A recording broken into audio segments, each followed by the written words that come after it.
Good morning, true crime friends. How you doing? Look, oh my goodness. On Friday, Ashley Benefield took the stand and I was clutching all of my pearls. I was living for it. But look, we need to get into it. But the first thing you need to do is please like this video and subscribe to this channel.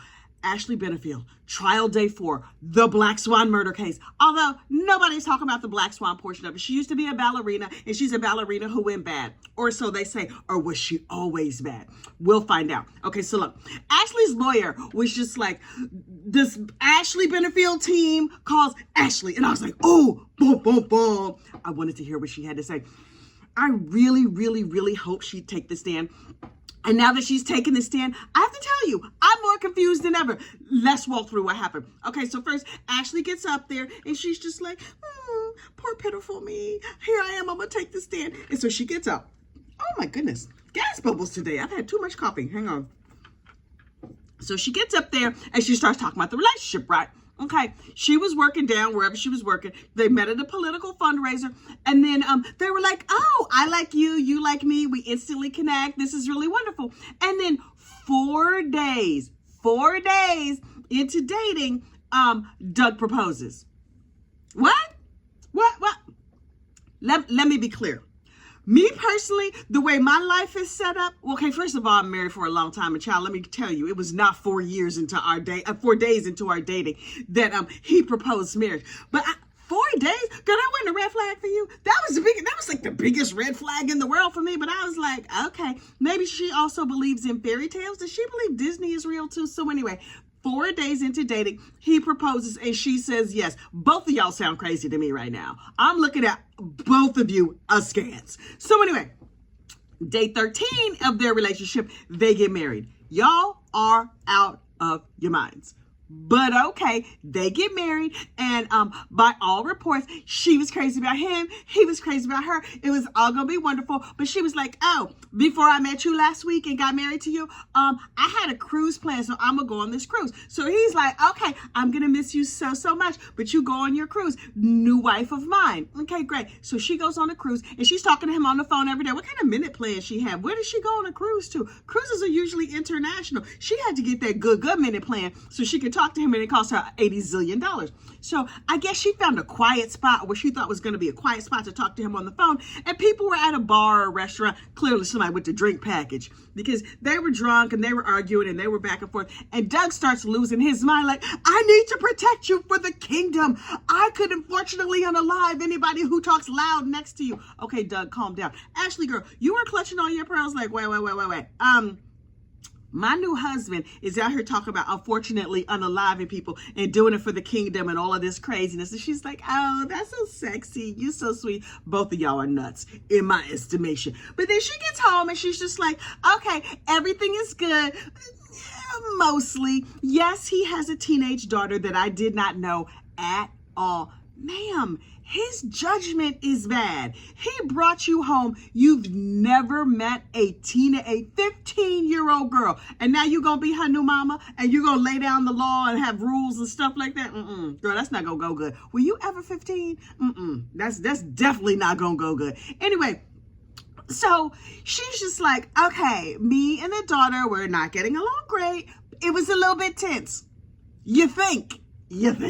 Anyway, so she was just like, but I was excited to be Eva's mom.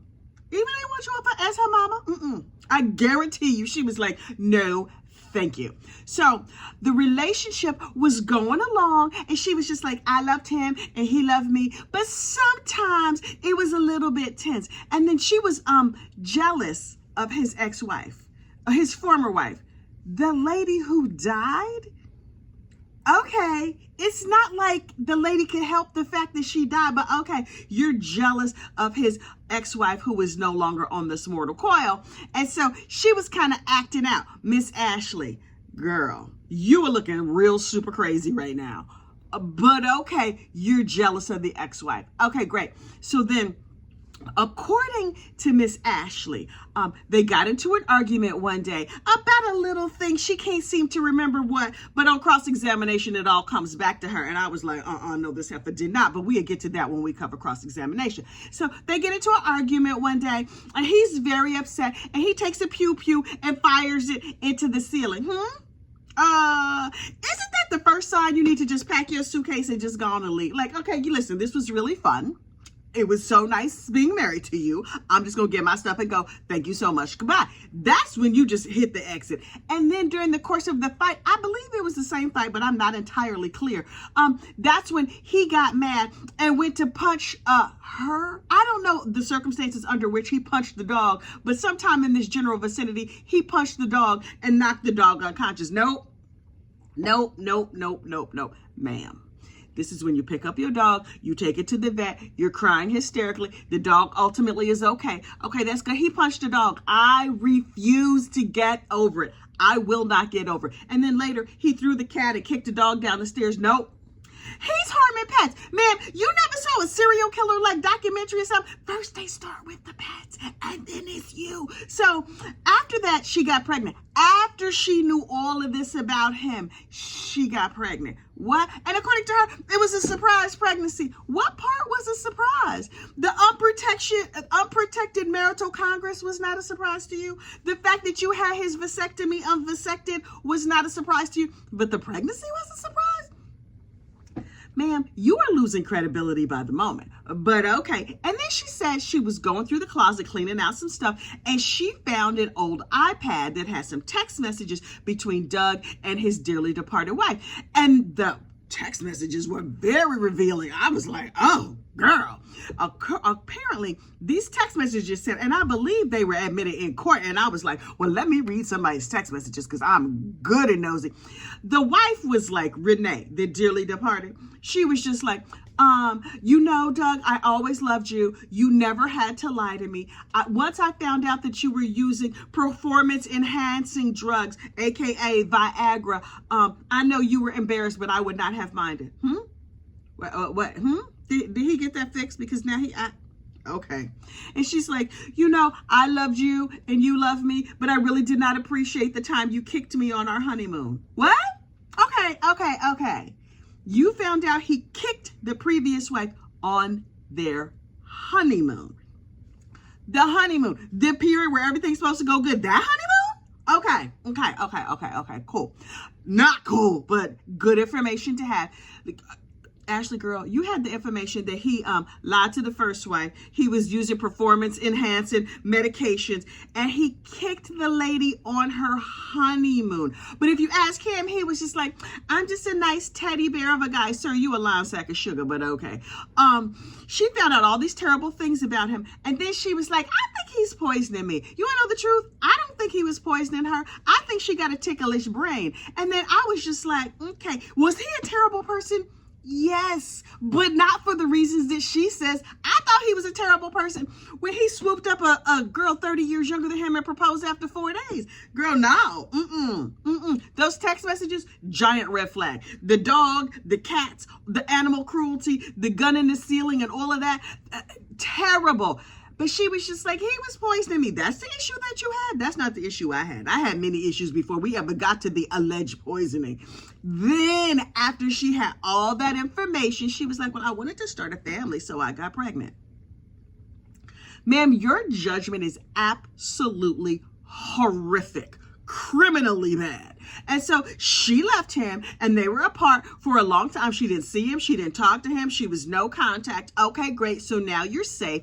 P.S. That's why this lady does not qualify for the battered spouse defense, because you have to be living in the same house with them. They have to have hit you. He never hit her. According to her and according to him, she was never struck by him. Now listen, should you be hitting your partners? Absolutely not. That's crazy talk. But he never hit her. And they didn't even live together. Those two factors alone make this not battered spouse syndrome, because she was already safely away from him. So these people are terrible. I think she's wildly manipulative, wildly unlikable. And then she describes what happened on the day of the event, right? So they're moving the stuff, they're moving boxes, and they get into an argument about the boxes on the U-Haul truck. And then he said something to her. He, according to her, he body checked her, and then he smacked her. Do I think he might have smacked her? Yeah, probably. And then she said something, like they keep going back and forth, and he's like, that's it, you're done. Now, did he say that? I don't know. Does it sound like something he would say? Yeah, probably. Was she in fear for her life?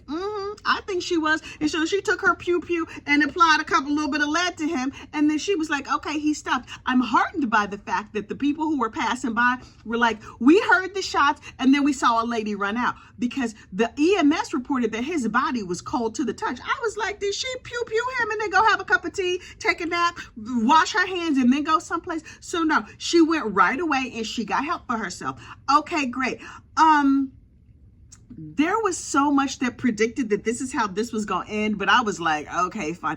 And then cross-examination happened, and I was like, okay, prosecutor, what you got? Because Mrs. Prosecutor, you didn't have that much for your case. This case was a little bit thin. Now, can I see how you got to second degree unalive it?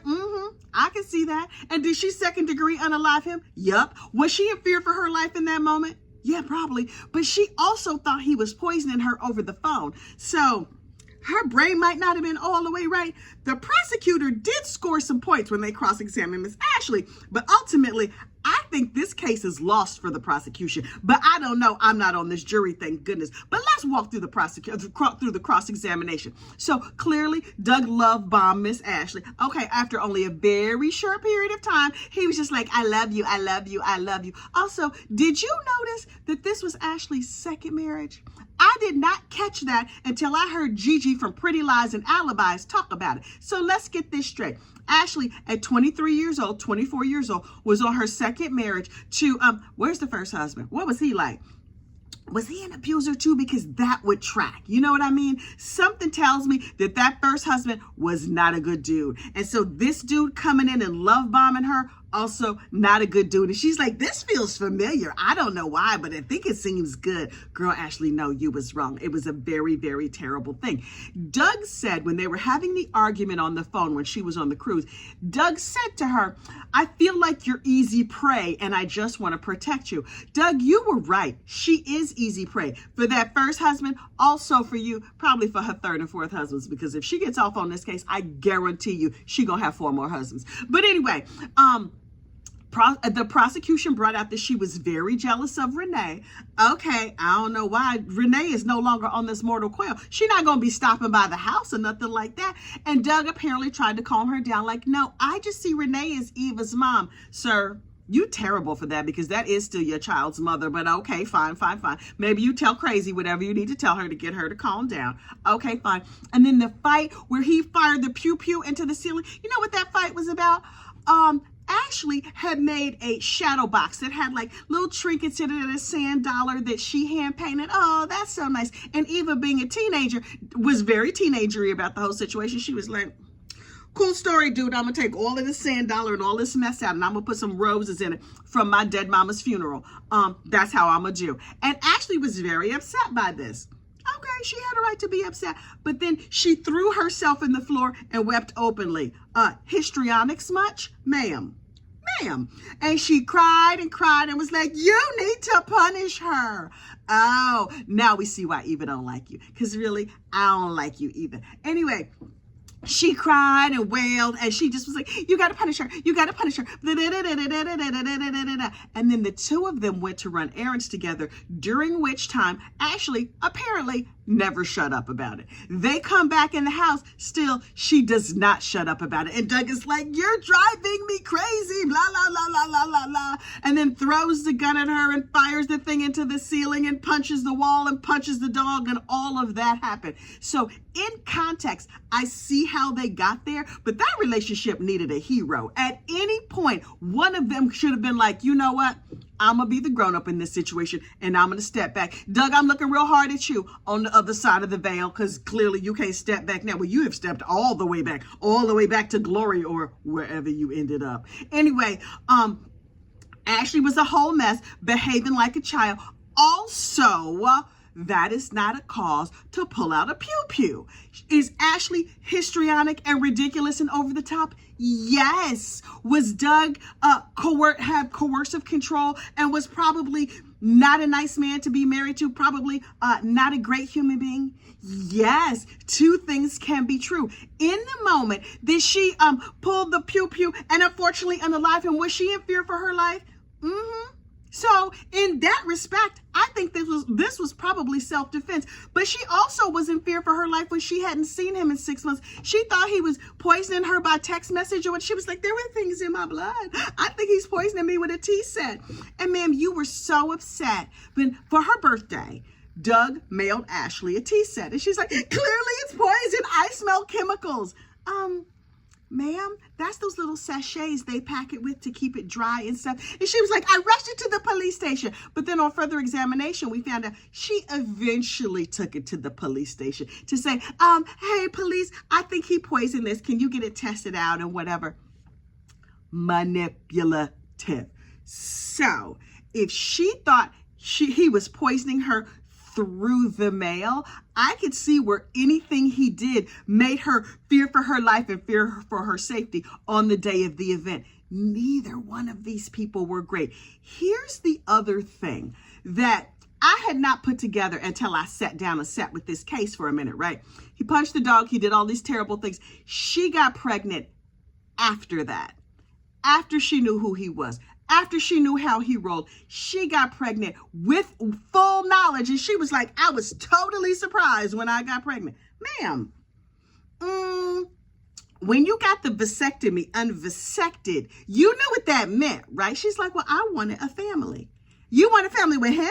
Listen, you're young, you're cute. We know you're going to have 4 more husbands after this. Why didn't you just wait for the next husband? You were only 23. Girl, you had a nice wide fertility window still open. You could have divorced him and gone on to the next one. But okay, that's not what you chose to do. Listen, it's not like you believe in the sanctity of marriage. You married this man after 4 days and he was your second husband. And while you two were still on the outs debating, are we going to get divorced? Are we not going to get divorced? You got engaged to a third dude.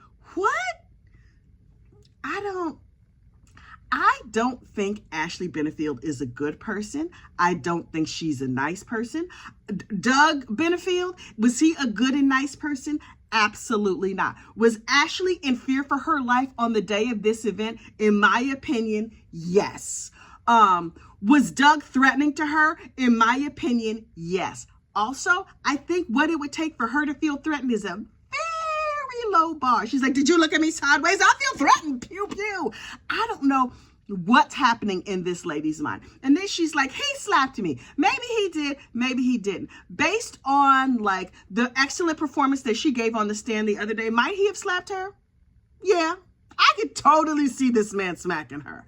Now, are you supposed to respond to a smack with a gun? No, that's not how that's supposed to go. But given how hysterical and throwing herself on the floor she was at the sand dollar incident, I can see where she would have feared for her life. I don't like any of these people. Why are they still on my TV? When is this case going to be over? I kind of need all this to be done. Lastly, Ashley was like, my face was swollen. Did you see my face was swollen? I looked at them pictures real hard. Her face didn't look swollen to me. So at the end of the day, I'm really torn. I think that Ashley Benefield will probably go home to raise her child. Hopefully she does not raise her child the way she was raised, with a very ticklish brain. I'm looking at how mama scans. Her mother is out there like, domestic violence, we're doing a whole picket line or whatever. And you have your 6-year-old child out here on the picket line. Ma'am, you are a whole garbage bag. Don't bring that baby into this. She didn't have anything to do with this. You were the one who partnered with the man who you knew was a terrible person. And you got pregnant by him anyway. And then you ended his time on this mortal coil. And now you have his child on a picket line. That whole thing is so messed up. Also, I can't stop watching because I'm nosy and I want to know every single thing. When this verdict comes back, everybody gonna be mad. No matter what happens, everybody is gonna be mad. I think Ashley Benefield's gonna go home. I don't know. But if she walks on this case, people are going to lose their mind. Not lose their mind. People are going to be very upset and say it's unfair. If she gets convicted, people are going to be very mad and say it is unfair. Doug Benefield was an emotionally abusive partner. Was he physically abusive? Unclear. He did punch that dog, though. I refuse to get over it. Look, we're going to be back in court today. We're going to see what happens. Hopefully, closing statements and hopefully a verdict between today and tomorrow so we can go on to the next bit of madness. There has to be some better case than this. Oh, wait. That dude from New Jersey, South Jersey, not North where I live. That dude from New Jersey is getting sentenced sometime this week. The one who had his son on the treadmill and his son is unfortunately unalive. I don't know if I'm going to cover it, but I hope that man gets a whole long period of time in jail. We'll find out. Listen, y'all stay safe out there. I will see you later. Bye.